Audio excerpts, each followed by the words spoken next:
붉은색과 녹색의 대비로 화려한 조선 불화, 다양한 고난에 처한 중생과 온갖 음식들로 차려진 상 앞에 목이 가늘어 음식을 먹지 못하는 아귀, 그리고 중생들을 구하기 위한 부처, 보살님이 모두 한자리에 모임 이 그림은 바로 감로도입니다.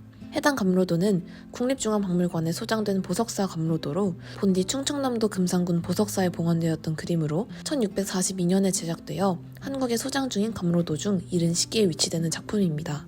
감로도라는 이름에서 감로는 직역하면 단맛의 이슬이 되는데 감로와 같이 중생을 구제해 극락왕생하도록 하는 것, 특히 아귀가 감로를 얻어 고난에서 벗어나는 형상을 말합니다. 때로는 감로왕도라고 칭해져 감로왕열애 혹은 그와 동일시된 아미타 부처를 뜻하기도 하죠.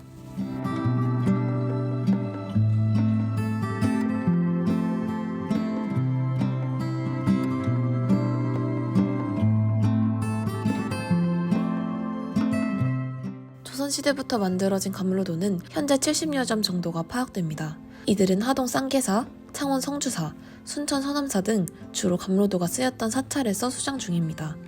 감로도는 일정 부분 수륙제에서 사용되었다고 여겨집니다. 수륙제란 물과 육지를 아울러 영혼들과 아귀를 위로하기 위해 음식을 베푸는 제를 이야기합니다.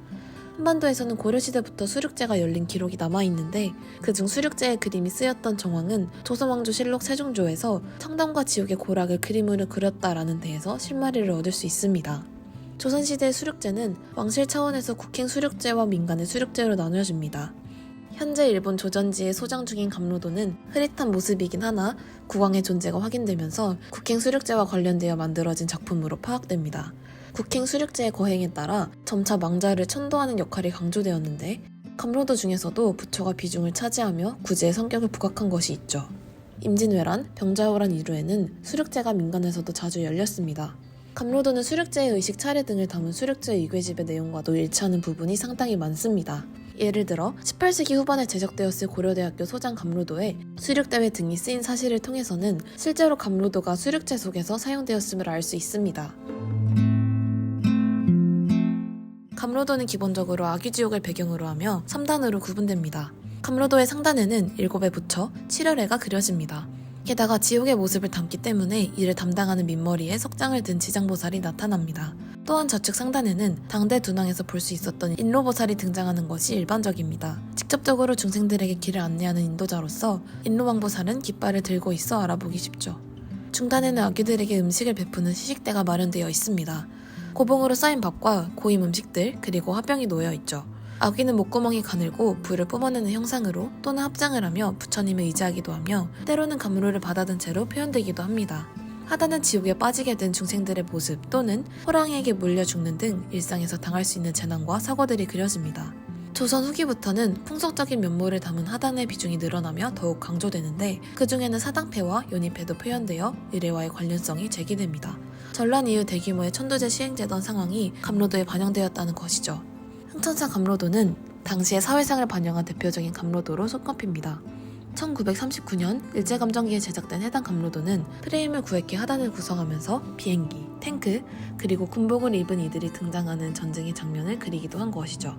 일반적으로 감로도는 불설, 우람분경에 따라 해석합니다. 옥련존자가 주인공인 우람분경은 아귀도에 떨어진 어머니를 공양으로서 구제하였다는 이야기로 유교의 근간을 이루는 효를 따르며 조선시대의 사상관과도 합치되는 것이었죠. 특히 둔왕병문이라는 토속 문학으로도 유통되었고 옥련경으로 독립되어 주목받은 이야기이기도 합니다. 부분적으로는 하단의 장면이 재난구제라는 측면에서 묘법 연화경의 관세음 보살품과 관련이 있습니다. 중국에서는 수륙제에 쓰이는 불화를 수륙화라고 지칭합니다. 이러한 수륙화는 오도자가 그렸다는 기록 등 장제부터 존재하며 원명 이후에 이르기까지 다수 제작되었죠. 조선의 감로도에 대해서도 중국의 수륙화, 특히 판본으로 유통되어 공유되는 도상적 연원으로 이야기되기도 합니다.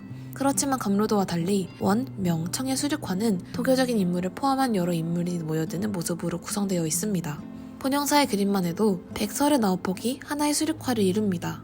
또한 걸개 그림이 아니라 청룡사, 비로사에 의해서 보다시피 벽화로 제작된 예도 주류를 차지한다는 점에서 차이를 크게 보입니다. 한편 현재 국립중앙박물관에 기증된 감로도처럼 조선시대 제작된 감로도는 일본에서도 다수 소장되었습니다.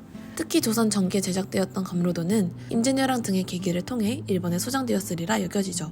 이에 따라 일본 불화의 감로도가 부분적으로 영향을 미쳤을 가능성도 제기됩니다. 쿠마노 관심 10궤도가 그 예인데요. 관심 10궤도는 감로도와는 별개의 도성이지만 중단에 시식단을 배치해둔 부분에서 유사점을 찾아볼 수 있습니다. 이렇게 조선시대 특징적인 불화로서 감로도를 만나보았는데요. 물과 무틀 아울러 극락의 길에 들지 못한 영혼들을 현세에 남은 이들이 공양을 통해 구제하는 서사인 수륙제 속에서 이해할 수 있었습니다. 감로도는 현재 이르러서도 지금의 삶과 발맞추어 만들어지고 있는데요. 2017년 청양 장곡사에 봉헌된 감로도가 현대사의 굴곡을 담은 것에서 보다시피 우리의 마음을 달래는 그림으로 이어지고 있는 사실도 알 수 있습니다. 다음에 감로도를 보게 될 기회가 생긴다면 하단에 고통받는 중생에서 중단의 아기와 시식대를 거쳐 상단에 붙여 이르기까지 찬찬히 올려다보며 그것이 결국 한 화면에 담겨 장엄한 광경을 만들어내는 데에 주의를 기울여 보는 것은 어떨까요?